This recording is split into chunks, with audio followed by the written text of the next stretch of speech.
I'm extremely excited. I think he'll make a wonderful pope. I like how emotional and kind he is. I love his background, and so yeah, I'm extremely happy to be here. Tens of thousands of Catholic faithful and countless others around the globe gathered in Vatican City early Sunday morning to witness the historic official beginning of Pope Leo XIV's pontificate. Pope Leo stands in the back of his Pope-mobile as he is driven slowly towards St. Peter's Square, waving to the diverse crowds who have lined the streets.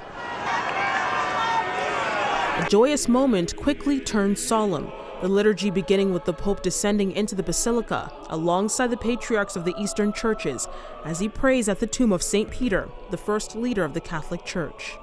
The pontiff, his cardinals and clergy processed through the Basilica and into St. Peter's Square, where tens of thousands would be standing in silence before erupting in cheers as they greet their Catholic father.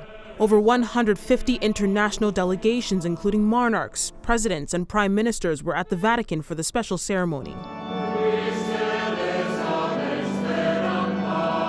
The Sistine Chapel Choir would help guide the Mass with symbolic hymns, as the rite continues with the blessing and sprinkling of holy water and readings from the Bible. Exercising oversight, not under compulsion, but willingly, as God would have you.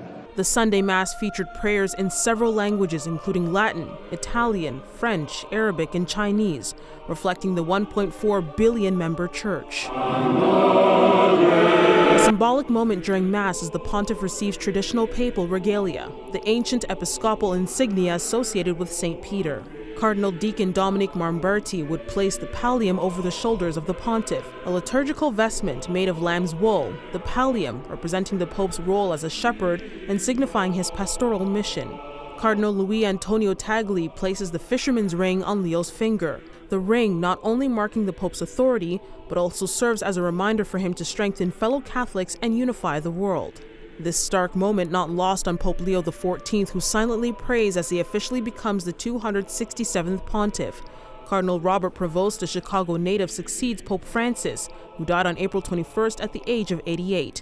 He was elected in a conclave that ended on May 8th and makes history as the first American pope. As he sits down to see the estimated 200,000 people in the crowd, Pope Leo would offer his homily, calling for unity, love, and missionary. Quando Gesù chiede a Pietro, Simone, figlio di Giovanni. At the end of the inaugural Mass, Pope Leo imparted blessings, but also lamented over starvation in Gaza, violence in Myanmar, and called for peace in Ukraine. The bells of St. Peter ring, marking the end of this historic Mass, as scores of people wave their flags in the crowd to celebrate Pope Leo and the start of his Patrine ministry. It is so exciting. It is just such a thrill to be able to see that, and especially to be with so many people, just people from all over the world, to share in that communal excitement. Just such a thrill to have this new Pope.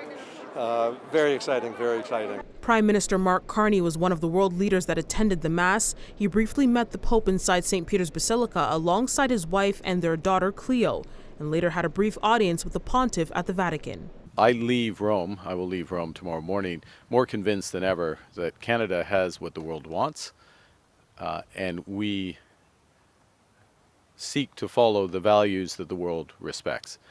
So there's a tremendous opportunity for Canada to help lead a world that is being reshaped to the advantage of Canadians and, in the spirit of today's proceedings, to the advantage of all in the world. Afua Baah, City News.